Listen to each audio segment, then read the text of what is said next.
So hello everyone, कैसे हैं आप सभी। उम्मीद करता हूँ शानदार होंगे। आज हम लोग बात करने वाले हैं एज ऑफ रोमांटिसिज्म की, जिस जो आपके इम्पोर्टेंट है यूजीसी नेट के लिए, ठीक है, इंग्लिश पीजीटी जो ईएमआरएस भर्ती है उसके लिए, और विभिन्न एग्जामों के लिए, ठीक है, जहाँ पे रोमांटिक एज पूछा जाता है, ठीक है, चाहे वो सेट हो, ठीक, जो भी एग्जाम हो।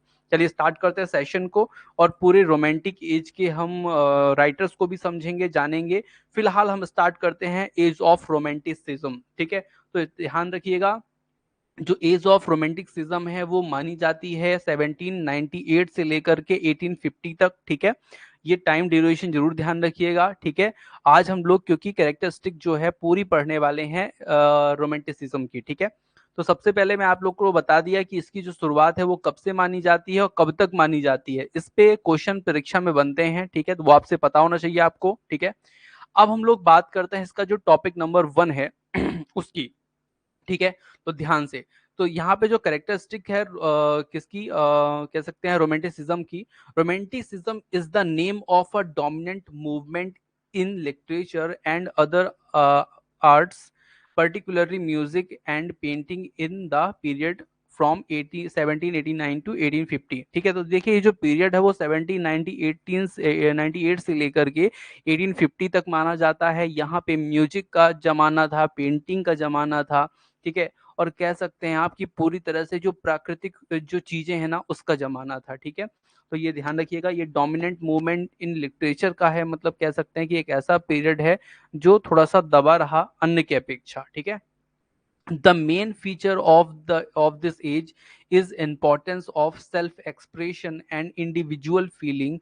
It emphasizes the truth of imagination rather than scientific truth. अब यहाँ पे मैं आपको बता दूं सबसे पहले कि ये जो रोमांटिक एज है ना, यहाँ पे जो इम्पोर्टेंट क्या रहा वो self expression and individual feeling.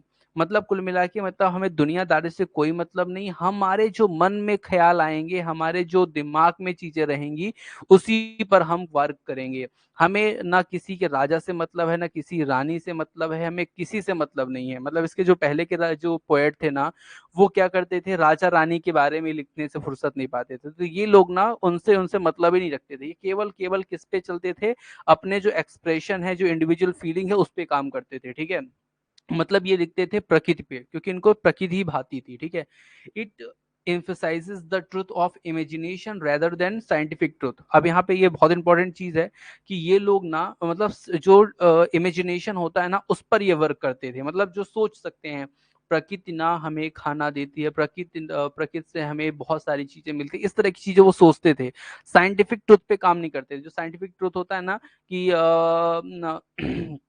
कि जैसे मान लीजिए अगर हम सोते रहे तो हमें खाना क्या मिलेगा, नहीं ना। लेकिन ये ऐसे सोचते थे कि इनको, मतलब सोचते सोचते इतना निकल जाते थे कि इनको भूख प्यास सब भूल जाती थी, ठीक है। तो ऐसे रोमांटिसिज्म के जो पोएट हैं वो थे, ठीक है।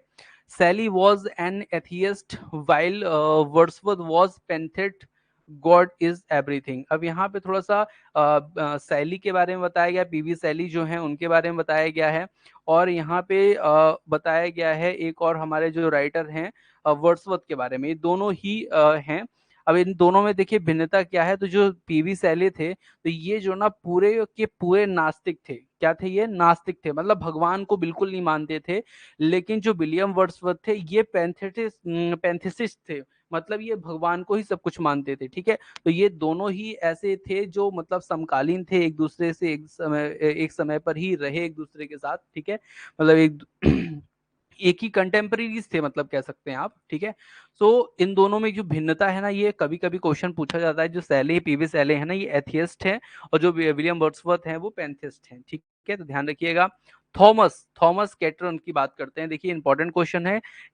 Thomas Chatterton is considered as first romantic poet in English. अच्छा, कुछ लोग विलियम ब्लैक को भी मानते हैं कि वो जो फर्स्ट पोएट हैं वो विलियम ब्लैक हैं। लेकिन ध्यान रखिएगा, ऑफिशियल तौर पे, या फिर आप कह सकते हैं कि एग्जाम में जो क्वेश्चन पूछे जाते हैं ना, उसमें आपको क्या बताना पड़ेगा, तो थॉमस कैटरटन बताना पड़ेगा, ठीक है। चटर्टन बोल सकते हैं आप इसको, ठीक है। नेक्स्ट क्वेश्चन है, the German critic Friedrich struggle is said to have been the first to use the term romantics for describing a school of poet and writer opposed to the classics. अब यहाँ पे ध्यान रखिए कि जो Frederick है ना, वो एक ऐसे जर्मन राइटर हैं या क्रिटिक आप कह सकते हैं, जिन्होंने इस एज का जो नामकरण किया है, ठीक है। मतलब जो रोमांटिक नाम जो दिया गया है ना, सबसे पहले किसके द्वारा दिया गया है, तो फ्रेडरिक जो हैं जर्मन क्रिटिक हैं, उनके द्वारा दिया गया है, ठीक है। तो ये ध्यान रखिएगा। And writers oppose to the classic, ठीक है। लेकिन उस समय के जो राइटर्स थे ना, वो क्लासिक की बात करते हैं, ठीक है, क्लासिक नाम दिया जाए, ठीक है। आगे चलते हैं। Wordsworth is known as poet of nature. अब देखिए यहाँ पे, देखिए अब मैं कुछ आपको राइटर बताऊंगा जिनको किस नाम से बुलाया जाता था उस समय पे, ठीक है। तो Wordsworth is known as poet of nature, ठीक है। जो वर्ड्सवर्थ है ना, विलियम वर्ड्सवर्थ जो हैं, उनको पोएट ऑफ नेचर कहा जाता था, ठीक है। तो मतलब वो प्रकृति का, हालांकि उनको बच्चा भी वो अपने आप को बोलते थे, ठीक है। वो प्रकृति का अपने आप को बच्चा भी बोलते थे, लेकिन पोएट ऑफ नेचर उनको सबके द्वारा कहा जाता था, ठीक है। जो कॉलरिज हैं, कॉलरिज को क्या कहा जाता था, तो कॉलरिज को कहा जाता था सुपर नेचुरल पोएट, ठीक है। तो सुपर नेचुरल पोएट कौन कहलाते थे, एसटी कॉलरिज कहलाते थे, ठीक है। उसके बाद बायरन है, ठीक है। तो बायरन को क्या कहा जाता था, पोएट ऑफ ह्यूमनिज्म, ठीक है। ये क्वेश्चन पूछे जाते हैं परीक्षा में बार बार, इसलिए ध्यान रखिएगा।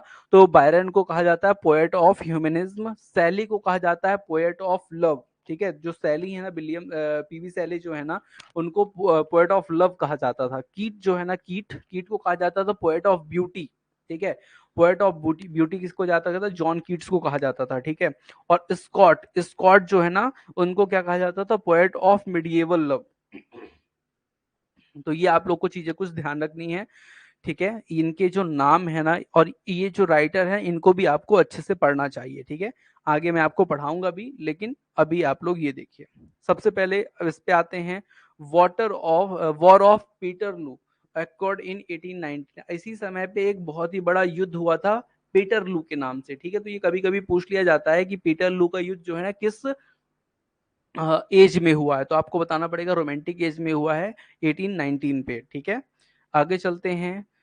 F L Lucas gave 11,396 definition of romanticism in the in the decline and fall of romantic ideas, ठीक है। तो आप लोग को जानना है कि जो एफ एल लुकास है ना, इनकी एक मतलब बुक कह सकते हैं, the decline and fall of romantic ideal के नाम से। इसमें इन्होंने डेफिनेशन दी है 11,396 बार रोमांटिक एज की। मतलब रोमांटिक किसको कहा जा सकता है, तो इन्होंने डेफिनेशन दिया 11,396, इन्होंने डेफिनेशन दी किस पुस्तक में, तो the decline and fall of romantic idea में, ठीक है। तो ये चीज आप लोग को ध्यान रखना है। Victor Hugo, Victor Hugo's called romanticism as liberalism in literature, ठीक है। जो विक्टर हुगो है, वो कहते हैं कि जो रोमांटिसिज्म है ना, वो क्या है, वो इंग्लिश लिटरेचर का लिबरेज्म है। लिबरेज्म मतलब होता है उदारवादी, मतलब जो किसी से ज्यादा मतलब न रखे, अपने काम से काम रखने वाला जो व्यक्ति है, उसको कहा जाता है, ठीक है। तो ये कौन कहते हैं, तो ये हमारे भैया एक राइटर हैं विक्टर हुगो, ठीक है, वो कहते हैं। एक हमारे राइटर और हैं, क्या, कौन है उनका नाम, तो गौथे, ठीक है। गौथे कहते हैं सेड कि romanticism is disease classicism in is health, ठीक है। तो यहाँ पे बोलते हैं ये गौथे, ये बोलते हैं कि रोमांटिसिज्म जो है ना, वो क्या है, डिसीज है, वो एक प्रकार की बीमारी है। और जो क्लासिसिज्म है ना, वो क्या है, एक प्रकार की हेल्थ है। क्योंकि जो रोमांटिक एज है, उसको क्लासिकल एज भी कहते हैं, क्लासिक एज भी कहते हैं, ठीक है। तो इसलिए वहां पे उन्होंने एक तर्क दे दिया कि कुछ लोग इसको रोमांटिक एज बोलते हैं, वो जो कि वो उनका कहने के हिसाब से वो क्या है, गलत है, ठीक है। उनका कहने का मतलब ये है कि जो गौथे हैं, जो बोलते हैं कि romanticism is a disease and classicism is health. तो ये क्वेश्चन आपके परीक्षा में पूछे जा सकते हैं, ठीक है। तो उसको आप लोग को थोड़ा सा क्या करना है, ध्यान रखना है दिव्य सज्जनों, ठीक है। उम्मीद करता हूँ ध्यान आप रखेंगे भी, ठीक है, निश्चित तौर पे, ठीक है। आगे चलते हैं और भी चीजों को समझते हैं देवी सज्जनों, ठीक है। तो ये चीज तो आपको समझ में आ गई होगी। अब नेक्स्ट क्लास में आप जुड़ेंगे। ये जो छोटी छोटी मैं क्लास बनाता हूँ ना, इसलिए बनाता हूँ जिससे आप लोग जल्दी जल्दी देख के ज्यादा ज्यादा पढ़ पाए, ठीक है। अब यहाँ पे ये क्लास समाप्त है, इसके बाद हम पढ़ेंगे विलियम वर्ड्सवर्थ के बारे में, देन उसके बाद